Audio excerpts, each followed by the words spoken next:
خدا کا شکر ہے کہ ہم اور آپ فلسطین میں نہیں ہیں. اگر ہم اور آپ فلسطین میں ہوتے تو مسجد اقصی کو سونے کی پلیٹ میں رکھ کر یہودیوں کو پیش کر چکے ہوتے. ہم ضمیر فروش ہیں. ہم صرف انفرادی کیریئر کے کتے اور غلام ہیں. ہم نے اپنا اجتماعی اور قومی مقصد بالکل عرصے سے بلا رکھا ہے. آخری بات کہتا ہوں، اگر اس کے بعد آپ کی آج کی رات کی نیند حرام نہ ہو تو مجھے نہیں معلوم آپ کے اندر ایمان کا ذرہ باقی ہے کہ نہیں. صحیح حدیثوں سے معلوم ہوتا ہے کہ آخری زمانے میں پھر انصاف قائم ہوگا. میں اس لیے کہہ رہا ہوں کہ پوری یقین سے کہہ رہا ہوں کہ نظام عالم بدلنے والا ہے. نظم عالم بدلے گا، نیا ورلڈ آرڈر آئے گا، ظلم کا دور ختم ہو کر رہے گا، انصاف کا دور قائم ہو کر رہے گا.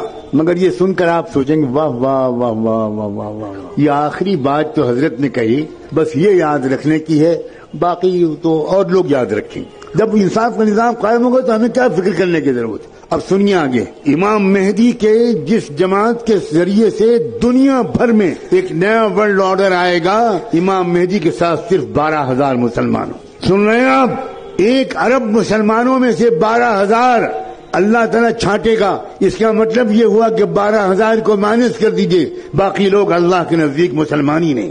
یہ ہے کیفیت. ہوش میں آؤ لوگوں، بے ہوشی سے نکلو. اپنی بیویوں کو سمجھاؤ کہ بہت ہو گیا میک اپ، بہت ہو گیا مسخرہ پن. کچھ لمحے کے لیے سیریس گفتگو بھی کرو اپنی فیملی سے. مستقبل اسلام کا ہے، میں قسم کھا کے کہہ رہا ہوں. مستقبل یہودیت کا نہیں ہے، مستقبل صہیونیت کا نہیں ہے، مستقبل برہمنیت کا نہیں ہے، مستقبل اسلام کا ہے. لیکن میں مستقبل مسلمانوں کا ہے یہ نہیں کہہ رہا ہوں. بہت فرق ہے دونوں باتوں میں. مسلمانوں کا مستقبل اور اسلام کا مستقبل. بالکل ممکن ہے اور تاریخ میں پہلے ہو چکا ہے کہ اللہ ہم پرانے نسلی مسلمانوں کو ریجیکٹ کر کے نئی قوموں کو اسلام دے دے اور ان کے ذریعے سے اسلام کو غلبہ حاصل ہو جائے. نسلی مسلمان ناکارہ ہو گئے.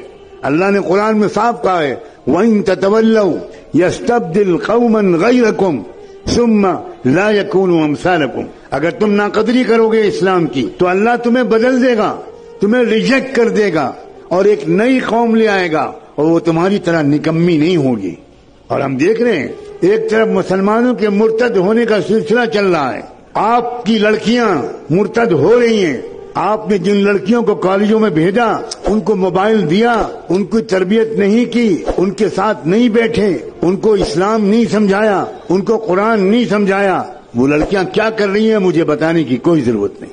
آپ اگر بے خبر ہے تو سوائے اس کے کہ آپ ماتم کریں، ایک بار صبح اور ایک بار شام، اس کے سوا میں آپ کو کوئی مشورہ نہیں دے سکتا.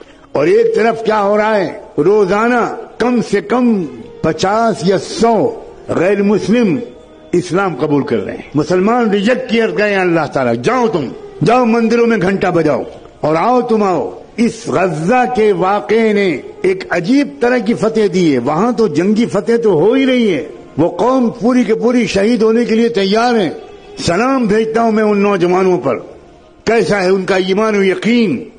اللہ کے رسول نے فرمایا تھا الایمان حین تقع الفتن بالشام. یاد رکھنا ایک زمانہ ایسا آئے گا کہ ساری دنیا کے اندر مسلمان بے راہ ہو جائیں گے، صرف فلسطین کے علاقے میں ایمان باقی رہے گا.